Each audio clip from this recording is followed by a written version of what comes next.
പ്രഖ്യാപിച്ചിട്ടുള്ളതുപോലെ ഭാഗ്യസ്മരണാർഹനായ ശ്രേഷ്ഠ ബാബ തിരുമേനിയുടെ സ്മരണാർത്ഥം ഒരു Baselios Thomas excellence award ശ്രേഷ്ഠ ബാബ പുരസ്കാരം നമ്മൾ കഴിഞ്ഞ വർഷം അത് ആദ്യമായി കൊടുക്കുകയുണ്ടായി. ബാബായുടെ 50ാമത് മഹാപൗരോഹിത്യ സുവർണ ജൂബിലിയുമായി ബന്ധപ്പെട്ടാണ് അത് നമ്മൾ ആരംഭിച്ചത്.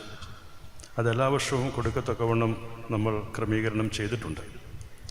അതിന് ഒരു ഉപദേശക സമിതിയായി അവാർഡിന് ആൾക്കാരെ തിരഞ്ഞെടുക്കുന്നതിനായി ജസ്റ്റിസ് കെ ടി തോമസ്, ഡോക്ടർ ശ്രീയക് തോമസ് മുൻ വൈസ് ചാൻസലർ, അതുപോലെ IT മേഖല പ്രമുഖനായ ശ്രീ VK മാത്യൂസ് കൊരത് തുടങ്ങിയ ആളുകളുടെ സഹായം, സഭയുടെ ഭരണ നിർവഹണ സമിതി അവരുടെ ഉപദേശത്തോടു കൂടിയാണ് ഓരോ വർഷവും അതിലേക്കുള്ള ആളുകളെ തിരഞ്ഞെടുക്കുന്നത്. ഈ പ്രാവശ്യം അങ്ങനെ പ്രാർത്ഥിച്ചും ആലോചിച്ചും ആലോചനകൾ നടത്തിയും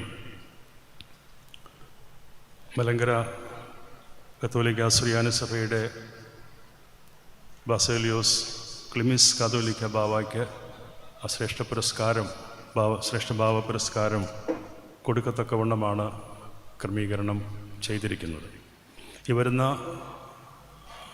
അഖില മലങ്കര പുത്തൻകുരിശ് കൺവെൻഷനുമായി ബന്ധപ്പെട്ട് അദ്ദേഹത്തിൻ്റെ കൂടി ഒരു സൗകര്യാർത്ഥമുള്ള ഒരു സന്ധിയിൽ ഇവിടെ വെച്ച് Baselios Thomas first excellence award ശ്രേഷ്ഠ ബാവ പുരസ്കാരം നമ്മൾ അദ്ദേഹത്തിന് കൊടുക്കുന്നതായിരിക്കും. ഈ പരിശുദ്ധ സഭയുടെ ഓരോ നിർണായക ഘട്ടങ്ങളിലും സഭയോടൊപ്പം ചേർന്ന് നിന്ന് സഭയ്ക്ക് ഒത്തിരി മാനം കൈവരിക്കുവാൻ അതിനുവേണ്ടി ഒത്തിരി ത്യാഗം സഹിച്ച ഒരു ശ്രേഷ്ഠനായ പിതാവാണ് ബസേലിയോസ് ക്ലിമിസ് കാതോലിക്ക ബാവ. അതുകൊണ്ട് തന്നെ എല്ലാ അർത്ഥത്തിലും അദ്ദേഹം ഈ ശ്രേഷ്ഠ ബാവയുടെ ഈ പുരസ്കാരത്തിന് യോഗ്യനാണെന്ന് നമുക്ക് പൂർണ്ണമായും വിശ്വസിക്കാം. ബാബ തിരുമേനിയെ പ്രത്യേകമായിട്ട് അഭിനന്ദിക്കുന്നു. അതിലേക്കായി വേണ്ടുന്ന ഉപദേശങ്ങൾ തന്ന പ്രിയപ്പെട്ടവരെയും ഈ സമയത്ത് പ്രത്യേകം അവരോടുള്ള നന്ദിയും അറിയിക്കുന്നു.